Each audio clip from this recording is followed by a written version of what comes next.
வணக்கம் நண்பர்களே, பிஜிடிஆர்பி எக்ஸாமுக்கு ப்ரிப்பேர் பண்ணுறவங்களுக்காக இந்த பதிவு. ஆல்ரெடி பார்த்துட்ருக்கவங்களுக்கு தெரியும், நம்ம கண்டினியூவாக பார்த்துட்ருக்கோன்னு. வாங்க, இன்றைக்கி சைக்காலஜி கொஸ்டின் ஒரு 20 வரைக்கும் இன்றைக்கி பார்த்துடலாம். இது வரைக்கும் என்னோடய வீடியோவை நீங்கள் பார்த்துருக்கீங்க அப்படின்னா ரொம்பவே நன்றி. இன்றைக்கி தான் ஃபஸ்ட்டு பார்க்குறீங்கன்னா சப்ஸ்கிரைப் பண்ணிட்டு வாங்க ஃப்ரெண்ட்ஸ். வாங்க இப்போ ஃபஸ்ட்டு கொஸ்டின் போகலாம். ஃபஸ்ட்டு ஒன் பாருங்கள். பாடத்திட்டத்தின் முக்கிய கோட்பாடுகளில் ஒன்று எதுன்னு கேட்டிருக்காங்க. கற்றலாளரின் தேவைகள். செகண்ட் ஒன் பாருங்கள். ப்ராப்ளம் சென்ட்ரட் கரிக்குலம் என்பதன் முக்கிய அம்சம் என்ன? சமூக பிரச்சனைகளை தீர்க்கும் நோக்கம். தேர்ட் ஒன் பாருங்கள். ரால்ஃப் டைலரின் பாடத்திட்ட மாதிரி எவ்வாறு அழைக்கப்படுகிறது? இலக்கு சார்ந்த மாதிரி. ஃபோர்த் ஒன் பாருங்கள். பாடத்திட்ட மதிப்பீட்டின் முக்கிய நோக்கம் என்ன? கற்றல் இலக்குகள் அடைந்துள்ளனவா என்பதை அறிதல். ஃபிஃப்த் ஒன் பாருங்கள். ஸ்ப்ரெல் கரிக்குலம் என்பதன் சிறப்பு அம்சம். கருத்துக்களை படிப்படியாக ஆழப்படுத்துதல். Sixth one. பாடத்திட்டத்தின் கோர் வகை எதை குறிக்கிறது அப்படின்னு கேட்டிருக்காங்க. எல்லா மாணவர்களும் கற்றுக்கொள்ள வேண்டிய பொது பாடங்கள். Seventh one. ஹைடன் கரிக்குலம் என்பதன் உதாரணம் எதுன்னு கேட்டிருக்காங்க. மாணவர்களின் மதிப்புகள் மற்றும் அணுகுமுறை. Eight one. பாடத்திட்ட மேம்பாட்டு செயல்முறையின் முதல் படி என்னன்னு கேட்டிருக்காங்க. தேவைகள் ஆய்வு. நைன்த் ஒன் பாருங்கள். ஹில்டா டப்பாஸ்வின் பாடத்திட்ட மாதிரி எப்படிப்பட்டதுன்னு கேட்டிருக்காங்க. கீழ் மேல் அணுகுமுறை. 10th ஒன் பாருங்கள். ஸ்டபிள் ஃபீம் சிஐபிபி மாதிரியில் உள்ள கூறுகள் எதுன்னு கேட்டிருக்காங்க. Context, input, process, product. இது 4மே தான். 11th ஒன் பாருங்கள். திறன் சார்ந்த பாடத்திட்டம் கவனம் செலுத்துவது. திறன்கள் மற்றும் செயல்திறன். 12th one. பாடத்திட்ட வடிவமைப்பில் லாஜிக்கல் அணுகுமுறை, பாடப்பொருளின் தர்க்க ரீதியான ஒழுங்கு. 13 பாருங்கள். பரந்த புல பாடத்திட்டம் எதை இணைக்கிறது? தொடர்புடைய பாடங்களை. 14 பாருங்கள்.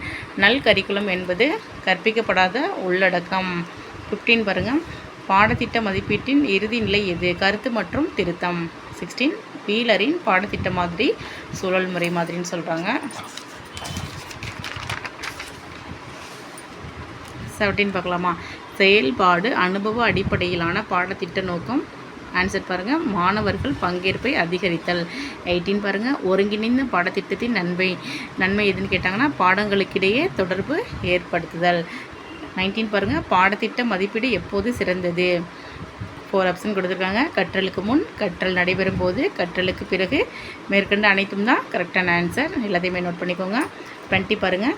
ஆசிரியர் மையப்படுத்திய கற்றலை வலியுறுத்தும் பாடத்திட்ட முறை எதுன்னு கேட்டிருக்காங்க. பொருள் மையப்படுத்தப்பட்ட முறை. இன்னொரு 5 கொஸ்டின் பார்த்துடலாமா? ஓகே. 21 பாருங்கள். பாடத்திட்ட கோட்பாடுகளில் ஃப்ளெக்சிபிலிட்டி குறிக்கிறது எதுன்னு கேட்குறாங்க. தேவைக்கு ஏற்ப பாடத்திட்டத்தை மாற்றும் திறன். 22 வந்தாச்சு. சைக்காலஜிக்கல் அப்ரோச் எதை குறிக்கிறதுன்னு கேட்டிருக்காங்க. எதை அடிப்படையாக கொண்டுள்ளதுன்னு கேட்டாக்க மாணவர்களின் வளர்ச்சி மற்றும் ஆர்வம். 23 பாருங்கள். நல் கரிக்குலம் இல்லாமை ஏற்படுத்தும் விளைவு எது? சில முக்கியமான கருத்துக்கள் கற்றுக்கொள்ளப்படாமை.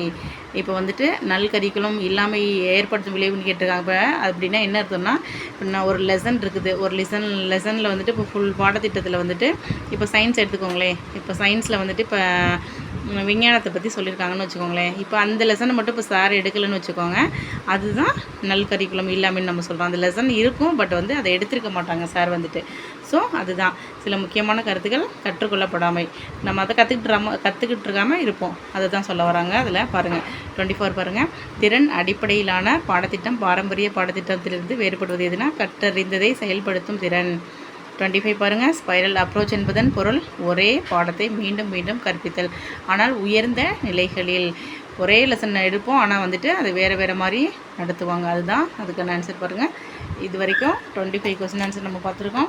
இதை வந்து நீங்கள் ப்ராக்டிஸ் பண்ணுங்கள். சைட் பை சைடு நீங்கள் வந்துட்டு சைக்காலஜி, தமிழ் எலிஜிபிலிட்டி டெஸ்ட்டு, அதுக்கப்புறம் ஜிகே எல்லாமே நீங்கள் வந்துட்டு ப்ராக்டிஸ் பண்ணுங்கள். மேஜர் படிச்சுட்டு நம்ம டைம் ஸ்ப்ளிட் பண்ணி படிக்க சொல்லியிருக்கோம் இல்லையா, அதே மாதிரி நீங்கள் டைம் ஸ்ப்ளிட் பண்ணி டைம் எடுத்து படிங்க. இன்னும் நம்மளுக்கு 30 டேஸ் மட்டும்தான் இருக்குது. இந்த 30 டேஸில் நம்ம எந்தளவுக்கு ப்ரிப்பேர் பண்ணி படிக்கிறோமோ அதுவே நம்மளோட இலக்குகளை தீர்மானிக்கும்னு நான் நம்புகிறேன். தேங்க்யூ ஃபார் வாட்சிங். பிடிச்சிருந்தால் லைக் பண்ணி சப்ஸ்கிரைப் பண்ணுங்கள். உங்களோட ஃப்ரெண்ட்ஸுகளுக்கும் ஷேர் பண்ணுங்கள். தேங்க்யூ ஃபார் வாட்சிங்.